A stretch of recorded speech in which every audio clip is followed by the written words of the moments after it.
The meeting hall was bigger than anything Linda Carter had ever seen on Earth. It stretched for miles in every direction, with a ceiling so high that clouds actually formed near the top. The floor was made of some kind of crystal that showed reflections of 1,000 different worlds, each one belonging to a species that had joined the Galactic Council long before humans had even invented the wheel. Linda stood on the small platform designated for Earth's delegation, feeling very small and very alone. She had been the human ambassador for 5 years now, ever since first contact had happened and changed everything. 5 years of careful words, polite smiles, and swallowing her pride when the other species treated her like a child who didn't understand how the galaxy really worked. Around her, the other ambassadors occupied their own platforms. Some floated in tanks of liquid methane. Others glowed with internal heat that would have melted steel. The Aethery looked like beings made of colored light, beautiful and graceful. The Krell resembled giant crustaceans sealed inside pressurized globes. The Vorath were living stone that somehow moved and thought. And there were hundreds more, each one representing a civilization that had conquered the stars while humanity was still learning to make fire. Today felt different from all the other meetings Linda had attended. Usually, there was conversation before the session started. Different species talking to each other through translation devices, making deals, sharing information. Today, everyone was silent. They all stared at the human platform with expressions that Linda had learned to recognize as concern, fear, and anger. Admiral Greg Morrison stood beside her in his dress uniform, looking calm despite the tension. He was a career military man, tall and broad-shouldered, with gray hair and steady eyes. He had seen combat in 3 different wars on Earth before being chosen to help command humanity's space forces. Nothing seemed to rattle him. "They know," Morrison said quietly, speaking so only Linda could hear him. "Of course they know," Linda replied, keeping her voice equally low. "We've had warships in orbit around Earth for 2 years. Their sensors were bound to detect them eventually. The question is, how much do they know?" Before Linda could answer, the High Chancellor rose from his platform at the center of the hall. Vexthar was an Aethery, one of the oldest species in the Council. His people had been traveling between stars for over 10,000 years. His body was made of flowing energy, colored in shades of blue and silver, and when he spoke, his voice came through the translation system with perfect clarity. "This session of the Galactic Council is now in order," Vexthar announced. His tone was formal, but Linda could hear something else underneath it. Worry, perhaps, or fear. "We have urgent business to discuss regarding the human delegation." Linda felt her heart rate increase, but she kept her face neutral. Years of diplomatic training had taught her to never show weakness or uncertainty, especially not here where every species was watching for any sign that humans couldn't handle the pressure of galactic politics. "Ambassador Carter," Vexthar continued, focusing his attention on her. "The Council has become aware of certain military developments in your home system. We require full transparency regarding these developments." Linda had prepared for this moment. She had practiced her responses, considered every possible angle, consulted with Earth's government and military leadership. But standing here, with the weight of 1,000 civilizations staring down at her, it still felt overwhelming. "High Chancellor," she began, making sure her voice carried clearly through the hall, "Earth has followed every rule and regulation established by the Council. We have submitted all required reports on our military capabilities. We have stayed within the limits set for provisional members." A sound like grinding metal filled the chamber. It came from Speaker Zoth, the Krell representative. His species communicated through vibrations, which the translation system converted into something humans could understand. "Do not play games with us, Ambassador," Zoth said. "We have detected vessels in your system that do not match any known technology. They have no visible engines. They produce no energy signatures that our instruments can identify. They appear and disappear from our sensors like ghosts. Explain these vessels." Linda glanced at Morrison, who gave her the smallest nod. This was it, the moment when humanity stopped pretending to be the junior members of the galactic community. "The vessels you detected are part of Earth's defense fleet," Linda said clearly. They are well within the tonnage limits established by Council regulations for provisional members. Tonnage limits are irrelevant if the vessels operate on principles that violate known physics, said Minister Cora, an insectoid being whose species controlled a significant portion of Council military forces.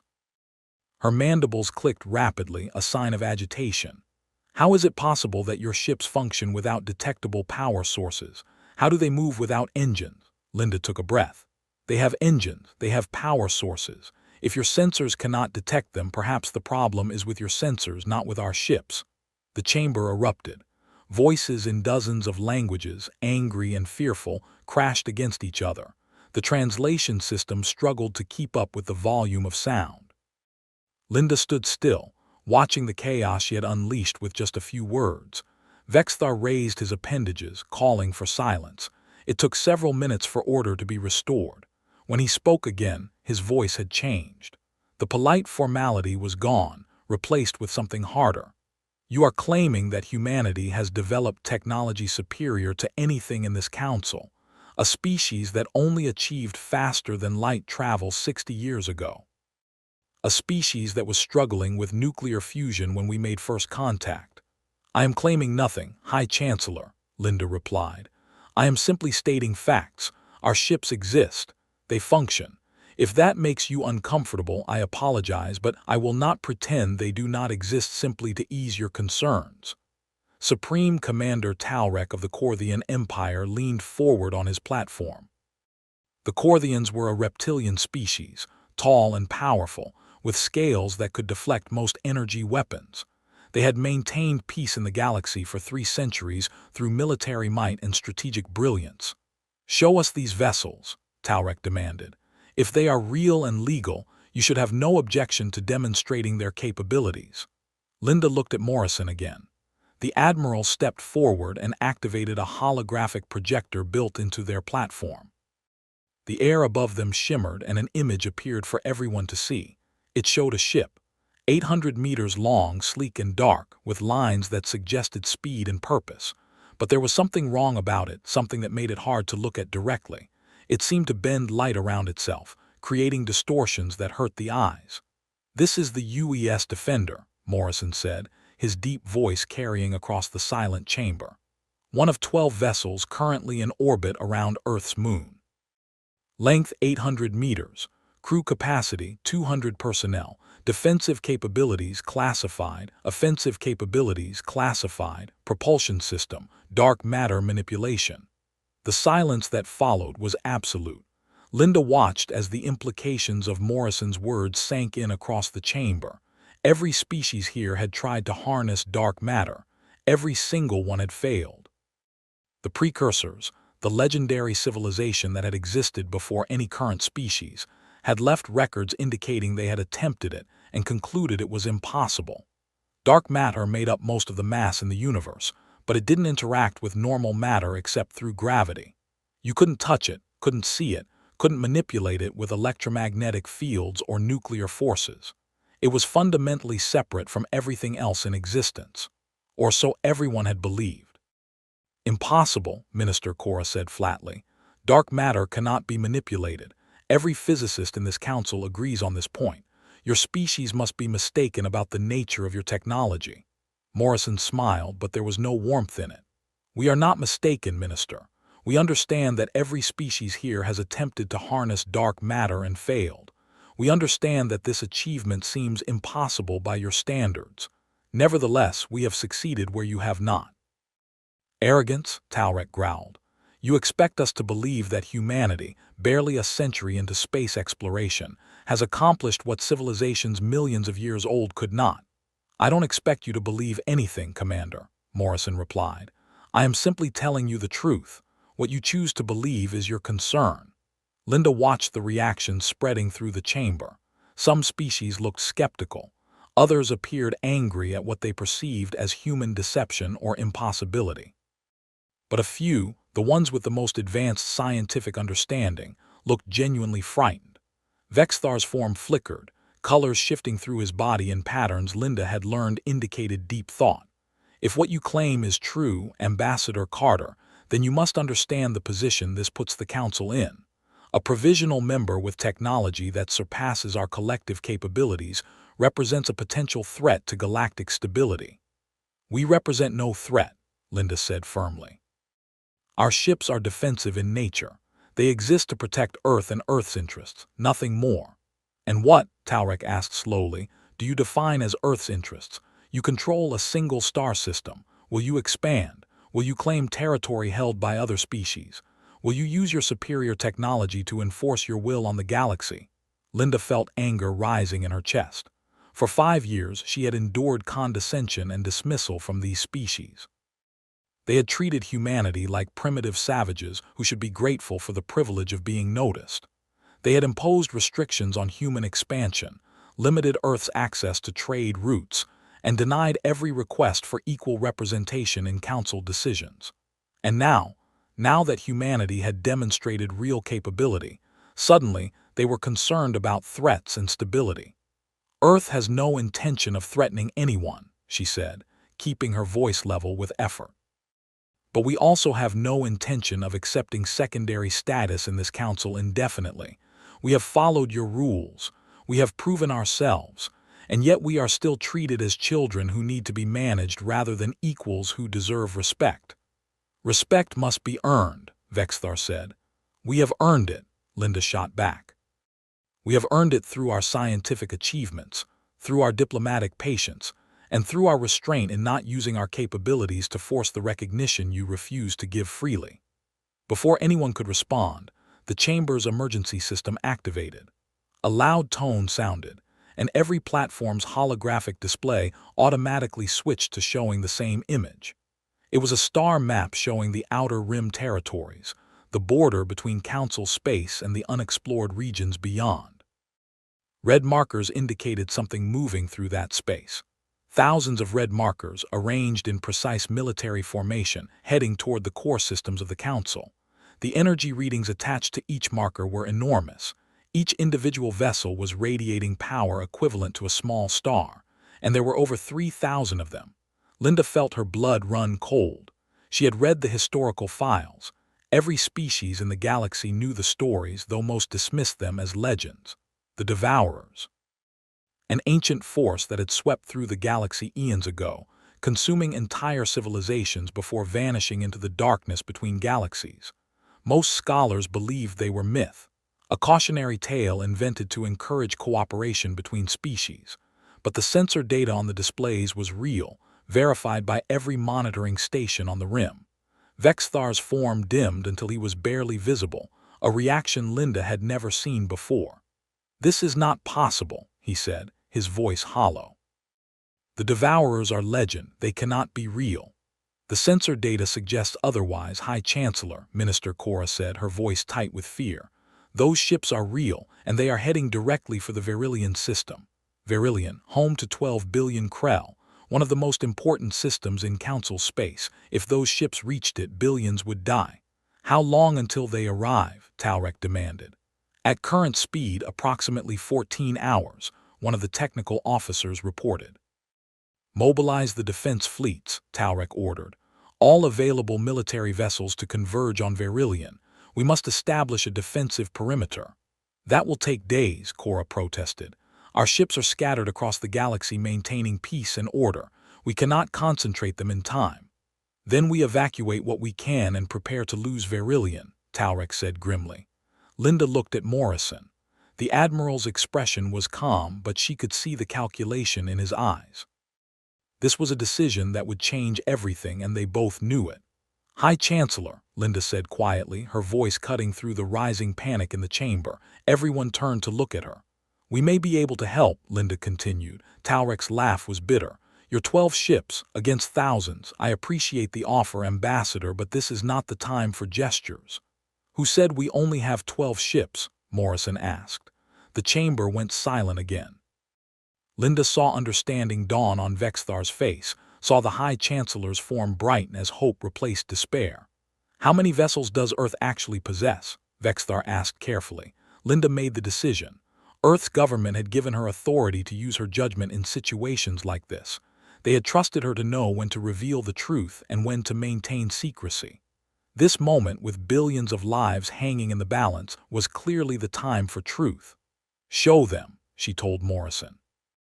The Admiral adjusted the holographic display. The image changed, showing a region of space between the approaching Devourer fleet and the nearest Council worlds. At first, it looked empty, just stars and darkness. Then Morrison activated a different sensor overlay, one designed to detect gravitational distortions rather than electromagnetic radiation. Points of light appeared in the void, dozens of them, each one representing a human warship that had been sitting there, invisible to every Council sensor, waiting.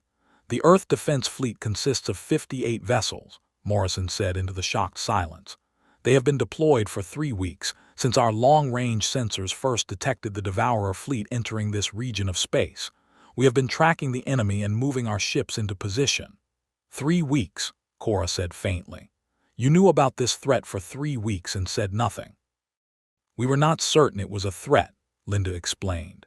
"We had no idea if the Devourers were real or if those ships were hostile. We decided to monitor the situation before alarming the Council unnecessarily. And you just happened to have ships in position to intercept them." Talrek's voice was suspicious. "We positioned our ships in response to the threat once we confirmed it was real," Morrison said. "Our dark matter drives allow us to travel much faster than conventional faster-than-light systems. We can cross the galaxy in days rather than weeks." The implications hung in the air. Humanity had not only developed technology that surpassed the Council's capabilities, they had deployed a military force capable of rapid response anywhere in known space. They had been monitoring threats that Council sensors had completely missed. And they had done all of this while playing the role of junior members who barely understood galactic politics. "Why help us?" Vexthar asked finally. "The Council has treated humanity poorly. We have dismissed your achievements, restricted your growth, and denied you the respect you deserve. Why risk your ships and your people to defend those who have given you nothing but condescension?" Linda met the High Chancellor's gaze directly. "Because it is the right thing to do. Because there are 12 billion innocent lives at stake in Verillion and we have the power to save them. And because despite how the Council has treated us, we still believe in what the Council represents. Unity, cooperation, protection for all species, not just the powerful ones." She paused, then added, "But make no mistake, High Chancellor. When this is over, things are going to change. Earth will not accept provisional status any longer. We will not accept restrictions that do not apply to other members. We will have a full voice in Council decisions, or we will leave the Council entirely and pursue our own path." "Agreed," Vexthar said immediately. "I will personally sponsor a resolution to grant Earth full membership with complete voting rights, and given what we are witnessing, I believe the vote will be unanimous." "That depends on whether we survive the next few hours," Talrek said grimly. "Commander Morrison, what is your tactical assessment? Can your 58 ships stand against 3,000 Devourer vessels?" Morrison studied the display showing the enemy formation. "Our ships are designed for combat against numerically superior forces. The dark matter technology provides significant advantages in speed, maneuverability, and stealth. Our weapons operate on principles that should be effective against any known hull material." "Should be," Cora pressed. "We have never fought the Devourers before," Morrison admitted. "No one has, not in living memory. We know what the historical records say about their capabilities, but we cannot be certain how accurate those records are or how their technology may have evolved." "So you are guessing," Talrek said. "We are making an educated assessment based on available data," Morrison corrected, "which is all anyone can do in this situation." Linda watched the star map, seeing the red markers crawling closer to Verillion with each passing minute. Somewhere out there, her people were preparing for battle. Young men and women from Earth, trained in secret facilities, crew members on ships that represented humanity's greatest achievement and greatest secret. "Admiral Morrison," she said formally, "you have authorization from Earth's government to engage the enemy forces. Defend Verillion, defend the Council, and show the galaxy what humanity can do." Morrison saluted, a gesture that meant nothing to most species in the chamber but carried the weight of military tradition for humans. "Yes, Ambassador, I will relay orders to the fleet immediately." He turned to his communication console and began transmitting encrypted commands. Linda watched the holographic display as the gravitational signatures of human ships began to move, forming up into attack formations. "What happens now?" Vexthar asked. "Now," Linda said quietly, "we wait, and we watch, and we learn whether humanity's confidence is justified or whether we are about to lose everything." The chamber remained silent as the display updated, showing the human fleet positioning itself between the Devourers and their target. Every species, every ambassador, every representative of civilizations that had existed for thousands of years, watched as the newest members of the galactic community prepared to fight a battle that would determine the fate of billions. Linda felt the weight of history pressing down on her. This moment would define humanity's place in the galaxy. Either they would emerge as saviors, as equals, as a force to be respected and feared, or they would be destroyed, and Earth would be left defenseless against an ancient enemy that would eventually turn its attention toward humanity's home world. She thought about her family back on Earth. Her husband, her children, all the people she loved who had no idea that their entire future was being decided in this moment. She thought about the billions of humans who had trusted their government and military to protect them, who had accepted the secrecy and restrictions necessary to build the dark matter fleet in silence. And she thought about the crew members aboard those 58 ships, young people who had volunteered to serve on experimental vessels using technology that had killed dozens of test pilots before the systems were perfected. They were out there now, preparing to face an enemy that had destroyed civilizations more advanced than humanity had ever been. "The Devourer fleet has detected our ships," Morrison reported, his voice tense. "They are changing formation, weapons charging across their entire fleet." The display showed the enemy markers shifting, rotating to face the human positions. Energy readings spiked as ancient weapons came online. "Our vessels are moving to engage," Morrison continued. "First contact in 90 seconds. Linda realized she was holding her breath. She forced herself to breathe normally, to maintain the calm diplomatic facade even as her heart pounded. Around her, the other ambassadors were equally focused on the display, watching the two forces approach each other across the void. 60 seconds, 30 seconds, the markers on the display merged, and in the darkness between the stars, humanity went to war. Commander Kyle Bennett stood on the bridge of the UES Defender, watching the tactical display with the calm focus of a man who had prepared for this moment his entire life. Around him, his crew worked at their stations with practiced efficiency, their hands moving across controls that would have looked like pure magic to anyone outside the dark matter fleet program. The bridge was smaller than most people expected. Only 20 crew members were needed to operate a vessel this size, thanks to the advanced artificial intelligence systems that handled most routine operations. But those 20 people were the best Earth had to offer. Scientists who understood quantum mechanics and gravitational physics, engineers who could repair systems while under fire, pilots who could fly ships that moved in ways that violated common sense, and all of them were volunteers. Every single person in the dark matter fleet had chosen to be here, knowing the risks, understanding that they were flying experimental technology that could kill them as easily as enemy fire. "Status report," Bennett said, his voice steady. Lieutenant Claire Martinez looked up from her tactical station. She was young, only 29 years old, but she had been part of the dark matter program since its beginning. Her dark hair was pulled back in a tight bun, and her brown eyes were focused and alert. "All 58 ships are in position, Commander," she reported. "The Devourer fleet is maintaining formation. They will reach firing range in 30 seconds. Bennett nodded. He had studied every piece of information available about the Devourers, ancient records from civilizations that had faced them and lost, fragmentary data recovered from dead worlds that had been stripped of all life. The stories all painted the same picture. The Devourers were unstoppable. They had swept through the galaxy thousands of years ago, destroying everything in their path before disappearing into dark space for reasons no one understood. Now they were back, and humanity was about to find out if human ingenuity and determination could stand against an enemy that had defeated species far more advanced than Earth. "Communications from the Council?" Bennett asked. Lieutenant Danny Morris turned from his station. He was a communications specialist, trained to handle the complex encryption and translation systems needed for galactic-scale operations.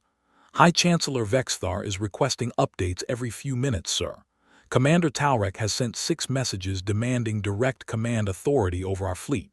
Minister Cora wants detailed technical specifications on our weapons."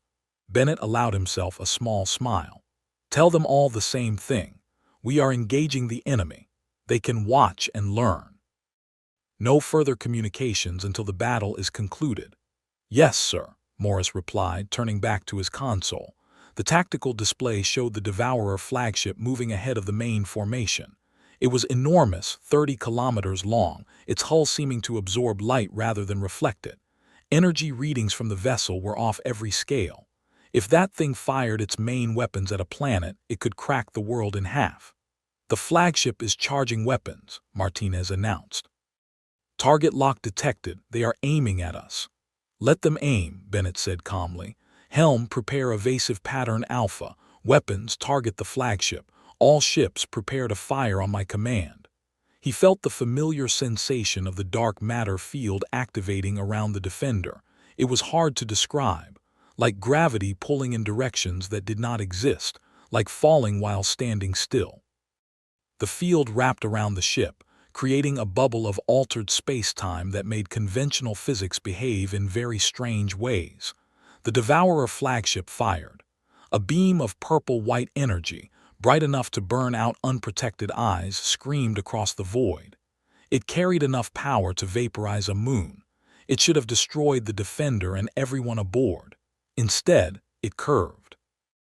The dark matter field surrounding the ship bent space-time so severely that the energy beam wrapped around the vessel like water flowing around a stone. The redirected shot streaked off into empty space, missing by thousands of kilometers. Bennett heard several crew members let out breaths they had been holding. The dark matter shields had worked in simulations and tests, but this was the first time they had faced a weapon of this magnitude in actual combat. "Return fire," Bennett ordered. "All weapons." Full power. The Defender's dark matter cannons activated. These weapons were humanity's answer to the question of how to fight enemies with superior numbers and technology. They did not fire energy beams or projectiles. Instead, they fired concentrated streams of gravitational force that could tear apart matter at the molecular level. The effect was instantaneous. Where the gravitational beam struck the Devourer flagship, the hull simply ceased to exist. Armor that had withstood thousands of years of warfare dissolved into component atoms.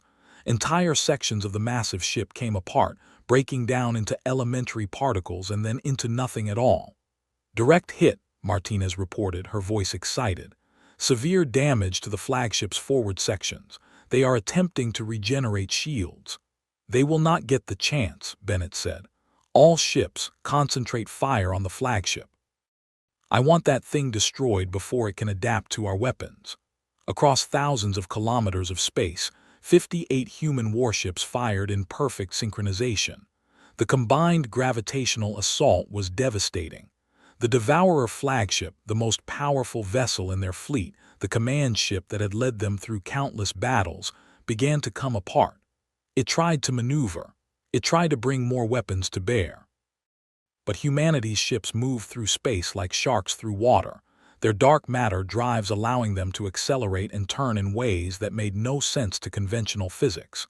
They appeared from multiple directions at once, their positions impossible to predict because they existed in probability states rather than fixed locations.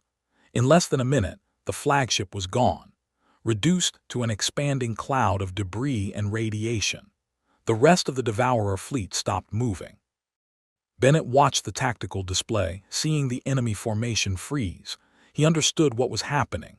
The Devourers had been the apex predators of the galaxy for so long that the concept of real resistance had become alien to them.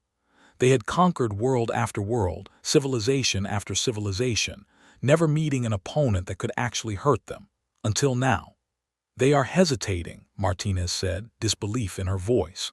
Sir, they are actually hesitating. Take advantage of it, Bennett ordered. All ships break into hunter-killer formations. Target their command vessels first, then their heavy cruisers. We need to disrupt their command structure before they can organize a proper defense. The human fleet scattered, splitting into smaller groups that spread throughout the Devourer formation. It was a tactic that should have been suicide. Splitting your forces in the face of superior numbers violated every rule of warfare. But the dark matter ships operated under different rules. They appeared from nowhere, fired devastating attacks, and vanished before return fire could be coordinated. They existed in multiple places at once from the perspective of enemy sensors. They moved through trajectories that conventional physics said were impossible. And everywhere they went, Devourer ships died. Bennett watched the tactical display update, seeing enemy markers wink out one after another. The Devourers were trying to adapt. They saturated areas of space with weapons fire, hoping to hit the human ships through sheer volume. They attempted to predict movement patterns based on previous attacks. Nothing worked. The dark matter ships could literally fold space around themselves, moving from one location to another without crossing the space in between. Predicting their positions was like trying to predict which card would appear in a shuffled deck by looking at the pattern of previous shuffles. Enemy fleet is attempting to reform, Martinez reported. They are pulling back toward their support vessels. Do not let them regroup, Bennett said. Press the attack. Target their heavy units before they can establish a defensive perimeter. The UES Defender dove into the thickest part of the enemy formation, its dark matter field protecting it from the storm of weapons fire that erupted around it. Bennett felt the ship shake as near misses distorted the field, but the shields held. Energy beams and projectiles curved around them, drawn off course by the intense gravitational gradients. Target lock on enemy cruiser, the weapons officer called out. Firing. Another Devourer ship came apart under the gravitational assault. This one was smaller than the flagship but still massive by human standards. Its hull fractured, atmosphere venting into space as internal systems failed. Secondary explosions rippled through its structure as power cores overloaded. Enemy vessel destroyed, Martinez confirmed. Moving to next target. On the main view screen, Bennett could see the battle unfolding. Human ships appeared as brief distortions in space, visible only when they fired their weapons. The Devourer vessels were more traditional, massive and heavily armed but slow and predictable. They fought like battleships from an earlier age of warfare, trying to bring overwhelming firepower to bear on enemies they could not track. It was like watching wolves hunt buffalo. The prey was larger and stronger, but the predators were faster, smarter, and working together with perfect coordination. Communications from the Council, Morris announced. High Chancellor Vexthar is requesting a status update. Tell him the battle is progressing, Bennett said, not taking his eyes from the tactical display. Enemy casualties are heavy. Human casualties are 0. He heard Morris relay the message. There was a pause, then the communications officer spoke again. The High Chancellor says that is impossible, sir. He says no fleet, no matter how advanced, can engage an enemy force this size without taking losses. Tell him he is wrong, Bennett replied simply. The truth was that the human ships were taking damage. The dark matter shields were not perfect.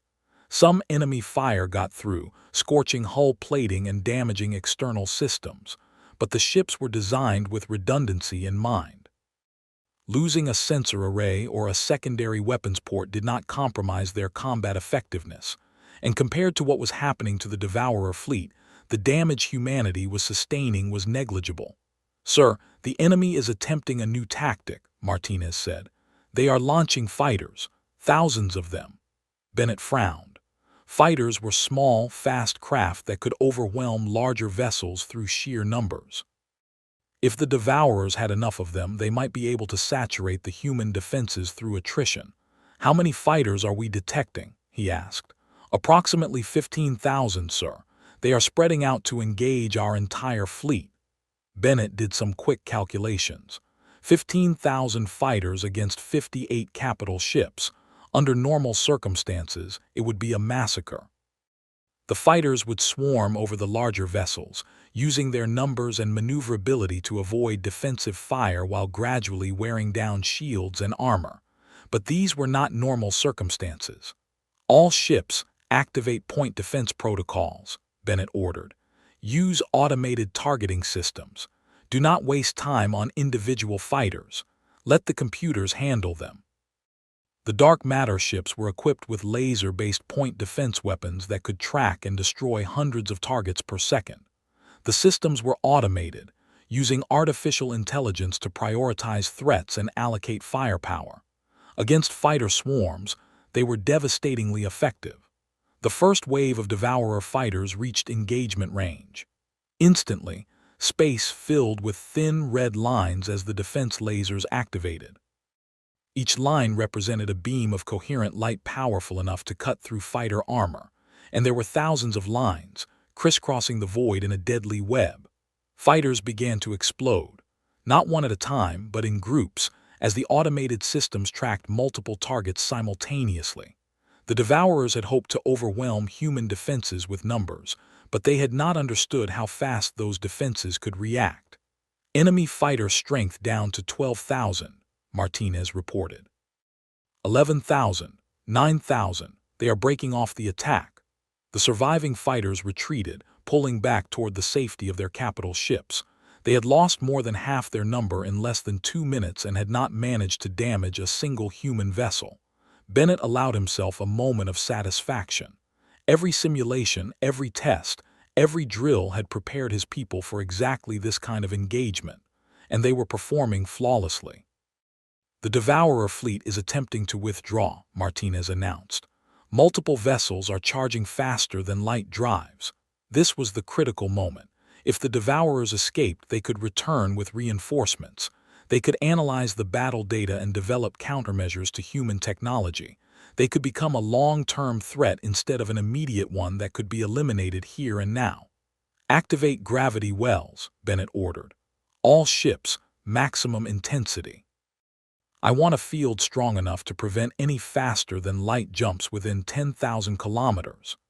The dark matter technology that allowed human ships to move so freely also gave them the ability to manipulate gravity on a massive scale. Each ship began projecting an intense gravitational field, creating artificial wells in space-time that made faster than light travel impossible. The Devourer ships that were attempting to escape found their drives failing, unable to generate the necessary distortions to enter hyperspace. They were trapped in normal space with an enemy they could not hit and could not escape. They are attempting to break through the gravity wells, Martinez said. 3 vessels are moving at full thrust toward the edge of our field. Intercept and destroy, Bennett commanded. Make it clear that retreat is not an option. 3 human ships peeled off from the main battle and moved to block the Devourer's escape route. The enemy vessels, desperate now, fired everything they had. Energy beams, missiles, projectile weapons, even some kind of exotic particles that the sensors could not identify. The human ships dodged through the barrage with impossible grace, their dark matter drives allowing them to change direction without regard for momentum or inertia. They returned fire with precise, devastating strikes. The 3 Devourer vessels trying to escape were cut down before they could break free. Bennett watched the tactical display, seeing the enemy fleet's situation deteriorate with each passing second. They had started with over 3,000 ships. Now fewer than 1,000 remained combat effective. The rest were destroyed, disabled, or adrift with failed systems, and the human fleet had not lost a single vessel. "Commander," Morris said from the communications station, "I am receiving a transmission from one of the Devourer ships. It is not in any language the translation system recognizes, but the computers are attempting to decode it." Bennett felt a chill run down his spine. The Devourers had never communicated with their victims before, at least not according to any historical records. They simply attacked, consumed, and moved on. The fact that they were trying to communicate now suggested something significant had changed. "Let me hear it," he said. A moment later, a sound filled the bridge. It was unlike anything Bennett had ever heard. Deep, resonant like the groan of a glacier calving into the sea, but with harmonics that suggested intelligence and purpose. The translation computer worked on it, analyzing patterns and cross-referencing with every known language database. Then words appeared on Bennett's console. The translation was rough, probably missing nuances and context, but the meaning was clear enough. Query: what are you? Your technology signature does not match known patterns. Your combat effectiveness exceeds projections by extreme margins. Request identification. Bennett stared at the message. The Devourers wanted to know who was killing them. They had encountered humanity and found something they did not understand, something that challenged their assumption of supremacy. He considered not responding. Let them die in ignorance. But something made him change his mind. If this enemy survived, if even a few ships escaped to tell the story, he wanted them to carry a message back to wherever they came from. Morris, send this in response, Bennett said. We are humanity, we are from Earth, and you have made a mistake attacking our neighbors. Return to the darkness you came from and do not return. This is your only warning. Morris transmitted the message. There was a long pause, then the Devourer ship responded. Statement: impossible. Earth designation indicates primitive classification. Probability of technological advancement to current level, statistically 0. Request explanation of discrepancy. Bennett almost laughed. Even now, even while being systematically destroyed, the Devourers could not accept that humanity had surpassed them. It was the same attitude the Council had shown, the same inability to recognize that sometimes the new species, the young species, could achieve things the old ones could not. Martinez, what is the current status of the enemy fleet? He asked. 712 vessels remaining, sir. Most are heavily damaged. They have stopped attempting to fight and are clustered in a defensive formation. They are waiting to see what we will do, Bennett said quietly. They know they cannot win. Now they want to know if we will allow them to surrender. He considered the question carefully. Earth's government had given him broad authority to conduct this engagement as he saw fit, but they had not specifically addressed the question of prisoners. The Devourers were an ancient enemy, responsible for the deaths of countless billions. Every instinct said to finish them off, eliminate the threat permanently. But Bennett was not just a soldier. He was a representative of humanity, and his actions here would define how the galaxy saw his species for generations to come. Did humanity show mercy? Did they accept surrender? Or did they become exactly the kind of ruthless conquerors that the Council had feared? Open a channel to all human vessels, Bennett said. Cease fire, maintain defensive positions, but do not engage unless attacked. Martinez looked at him in surprise. Sir, we have them. We can end this now. We can, Bennett agreed. But we do not need to. Morris, send a message to the Devourer fleet. Tell them this: you came to our space as conquerors. You threatened our allies. You have been defeated. You will now leave this region of the galaxy and not return. If you attempt to attack any Council world, any human world, or any inhabited system, we will hunt you down and destroy you all. This is not negotiation. This is the only offer you will receive. Accept it or die here. The message was sent. Bennett watched the tactical display, seeing the Devourer ships remain motionless. They were considering their options, weighing the certainty of death against the humiliation of retreat. After 5 minutes that felt like hours, the Devourer formation began to move. The surviving ships, fewer than 700 now, turned away from the Council territories and began accelerating toward the edge of the system. They did not attempt to go to faster than light speeds. They simply flew away at maximum conventional thrust, abandoning the battlefield and their destroyed comrades. They are leaving, Martinez said softly. Sir, they are actually retreating. Let them go, Bennett ordered. All ships stand down from combat alert. Maintain surveillance but allow them to depart. He watched the enemy fleet grow smaller on the tactical display, watched as they crossed beyond sensor range and vanished into the darkness between stars. They would return to wherever they had come from. They would tell their masters about the day they met humanity and learned fear. All ships report minimal damage, Martinez said, reviewing the status reports coming in from the rest of the fleet. No casualties. Some systems need repair, but all vessels remain combat effective. Send a full report to Earth Command, Bennett said. and prepare a summary for the council. They will want to know what happened here." "What do I tell them, sir?" Morris asked. Bennett thought about that question. What had happened here? A numerically superior enemy force had been defeated with 0 human casualties. Technology that the entire galaxy had deemed impossible had proven devastating in combat. An ancient threat had been turned back by a species barely a century into space travel.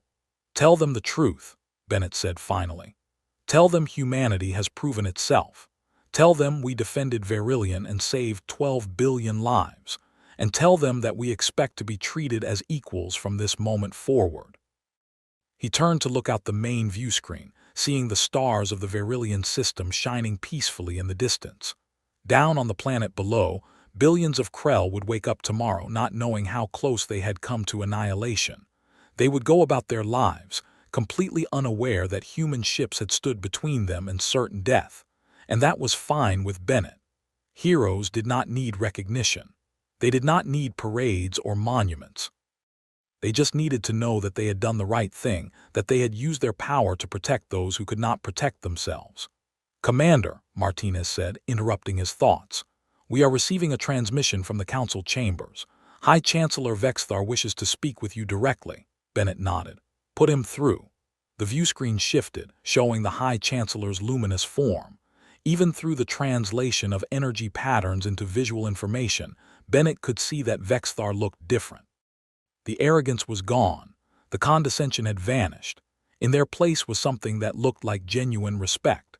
"Commander Bennett," Vexthar said, his translated voice carrying tones of wonder, "the Council has been observing your battle through our long-range sensors. We witnessed the destruction of the Devourer flagship. We saw your ships move through space in ways our physicists are still attempting to explain. We watched as you defeated a force that should have been unstoppable." "We did what needed to be done, High Chancellor," Bennett replied. "Nothing more." "You did far more than that," Vexthar insisted. "You saved Verillion. You saved 12 billion lives. You proved that humanity's claims about your technology were not exaggeration or deception. And you showed mercy to an enemy that has never shown mercy to others." Bennett noticed that last point. The Council had been watching when he allowed the Devourers to retreat instead of destroying them completely. It had been a calculated decision, and he was glad to see it had the intended effect. "The Devourers were defeated," Bennett said. "Killing them all would have been pointless cruelty. We gave them a chance to leave in peace. Whether they take that chance or return to face us again is their choice." "A choice you made for them," Vexthar said. "A choice that speaks well of humanity's character." "Commander, I want you to know that as soon as this communication ends, I will be proposing a resolution to grant Earth full membership status in the Council with complete voting rights and no restrictions. I expect the vote to be unanimous." "That is appreciated, High Chancellor," Bennett said carefully. "But humanity does not want membership as a reward for military service. We want membership because we have earned it through our achievements and our dedication to the values the Council claims to represent." "And you have earned it," Vexthar agreed. "More than earned it. Commander, I must ask, and I apologize for the directness of this question, but the Council needs to know. How many dark matter ships does Earth actually possess?" Bennett considered the question. The truth was classified, but he suspected that keeping it secret now would be pointless.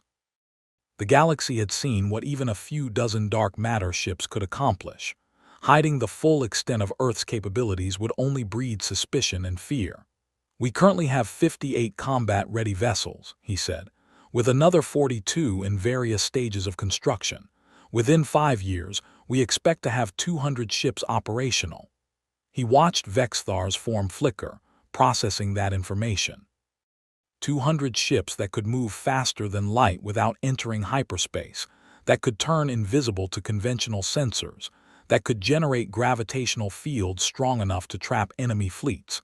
200 ships that had just demonstrated the ability to destroy forces 10 times their number. "That is a considerable military force," Vexthar said carefully. "It is a defensive force," Bennett corrected. "Earth has no interest in conquest or domination. But we also have no interest in being vulnerable to threats like the Devourers. We will maintain whatever military strength we deem necessary to protect ourselves and our allies." "Your allies," Vexthar repeated. "You consider the Council species your allies now." "We always did," Bennett said. "You were the ones who treated us as inferiors. We wanted cooperation and friendship. You offered restrictions and condescension. But despite that, when you needed help, we came. Remember that, High Chancellor, when the Council votes on Earth's status. Remember which species proved itself worthy of friendship." The communication ended. Bennett stood on the bridge, looking at the peaceful stars, thinking about everything that had just happened. A battle won, an ancient enemy defeated, and humanity's place in the galaxy secured not through pleading or politics, but through demonstrated capability and principled action. "All ships set course for Earth," he ordered. "It is time to go home." As the fleet turned toward humanity's home system, Bennett allowed himself to finally relax. They had done it. Against impossible odds, using technology that should not exist, they had proven that humanity belonged among the stars, not as junior members or provisional guests, but as equals, as protectors, as a force to be respected. The Council of Stars had fallen silent in shock when humanity revealed the dark matter warships. When they found their voices again, it would be to acknowledge what should have been obvious from the beginning.